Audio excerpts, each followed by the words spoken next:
Gina put out a set of controversial tweets over the summer in 2020, and she got a big pushback from a lot of people on Twitter, and a lot of people were already trying to get her canceled from Lucasfilm and have her fired. Now, the social media post that finally apparently justified Lucasfilm was her post where she compared herself to a Jew in Nazi Germany, or her political movement, right? Because she identifies as a political conservative. And that apparently was way too much. Now, whether that itself really was it is unclear, because Disney has a very tangled history with the Nazis themselves and with fascism. So I doubt they were genuinely morally outraged, but it definitely created a huge controversy and put them in a very, very delicate position. But we have been getting reports that for months Lucasfilm was looking to get rid of her. So this had been in the works for a while. And what's interesting is apparently they were very close to giving her her own series. If you looked at the announcement for the new Disney shows, one of them was called Rangers, and it was assumed that she was going to be a big part of that, if not the star. There was a lot of back and forth whether to keep her, whether to make her a star. Again, it wasn't foreclosed that they were going to fire her. But I think cumulatively, because it wasn't just her tweets on supposedly transphobic issues, right? She put out quite a lot of controversial stuff. Black Lives Matter, no mask, things that could be read as pro-Trump. I mean, again, she was very careful not to be outright pro-Trump, but it could be read as that. So she just put out a lot of controversial tweets and social media posts, and that really fanned the flames. And again, remember the summer of 2020 was red hot. There were like riots, the pandemic was still going on. There was just a lot of things happening that really probably Lucasfilm was like, we don't want to get involved in this. Just please calm down. Don't do anything on this. The recent post of Jews in Nazi Germany was probably too much, and that's why they terminated her. Star Wars only had a very good long stream on this. It's very even-handed. It's long. It's 2 hours, but I think he had a very cool, even-handed take on the whole thing. He's very conservative. I'm more on the left. And again, he does not like the sequel trilogy. He doesn't like Ryan. I have no problem with the sequel trilogy, at least for the most part, except for Rise of Skywalker. So we're coming at this very differently, but I think we both agree that, it was not good to fire her. But he's a little different because I'm much more free speech. So he agrees that it was probably necessary to fire her, but he doesn't like what they did and what happened. So we're going to hear him and Matt Jarbo go back and forth because there's some interesting added details that they add to what happened in terms of the context of her firing. Leading to that argument a lot. Matt Jarbo is joining me to talk about this. Hey, what's up, man? I'm kind of just shocked, bro. How are you doing? Yeah, I mean, I'm out doing deliveries right now, and like I'm just kind of like I have a free moment, and I'm like, oh my god, like because I just saw from one of the, I think it was a Hollywood Reporter writer, that apparently Gina was supposed to have her own show. Yeah, that's what I have up now. It's she was going to get her own series that was announced during the Disney investors meeting, and they were planning on firing her for 2 months, but just didn't know how. And this was like the straw that broke the camel's back. Yeah, this is like, I mean, that would make sense as to why she started cozying up to the Fandom Menace. Mm-hmm. Why she started hanging out with 3PO and going on with Jeremy and everything else. I mean, if anything, she might have been trying to mount some kind of Zack Snyder-like defense where you just have this massive groundswell of support that will be your vocal champions.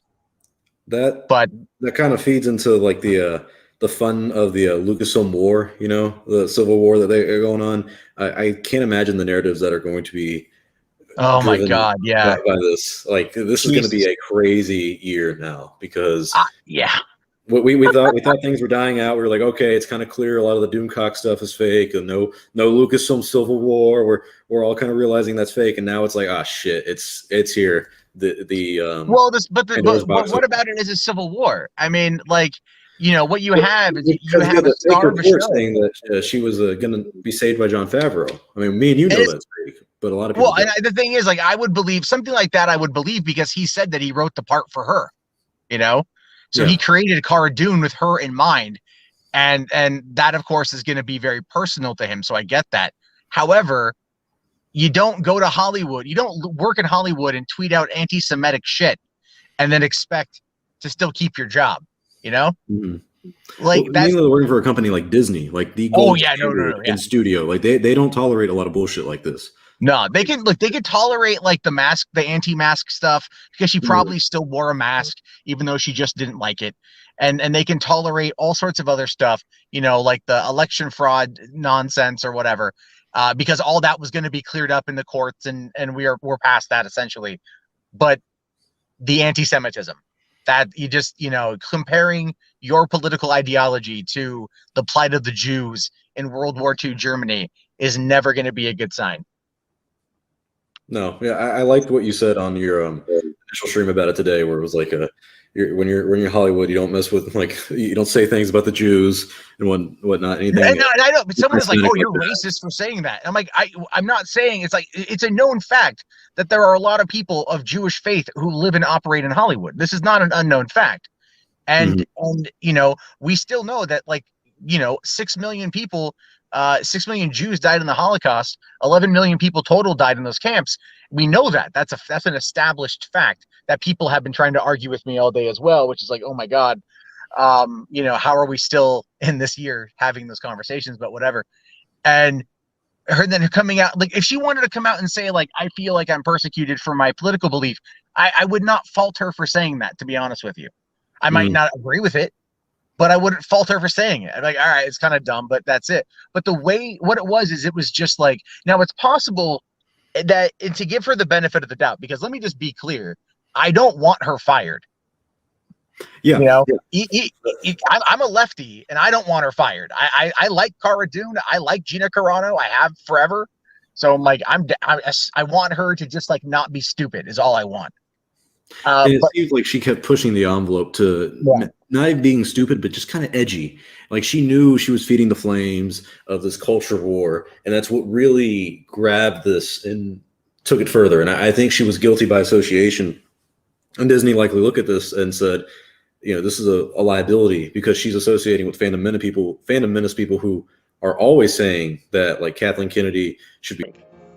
All right, so apparently they were very close to pulling the trigger on her own series, and they were going to do it on the announcement day for all these other shows, but they pulled back because of her tweets and other things.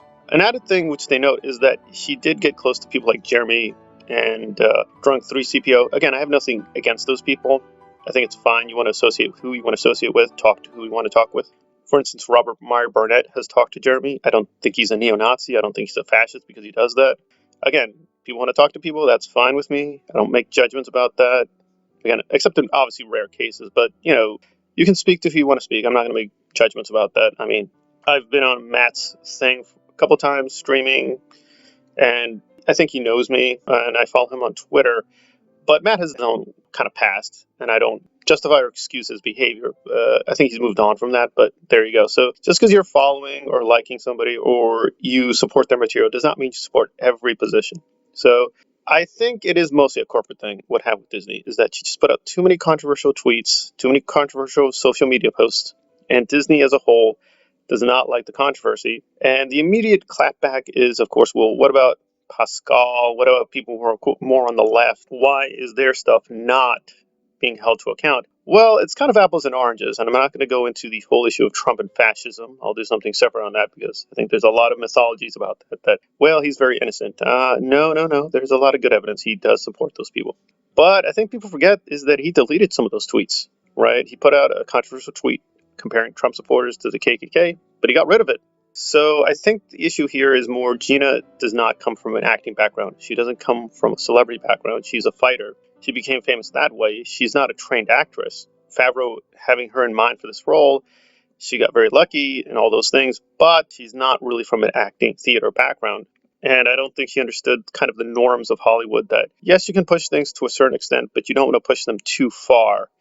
And I think, but that's her personality. I also think we have to be a little bit more sophisticated, that maybe she wanted to get fired and she wants to be kind of this right-wing conservative media star because it is very profitable. I mean, Glenn Beck is worth hundreds of millions of dollars. Sarah Palin's worth $30 million. So again, being kind of like a right-wing celebrity is very profitable. And she could just made a calculation saying, I actually am better off being kind of an outright right-wing celebrity and going that way.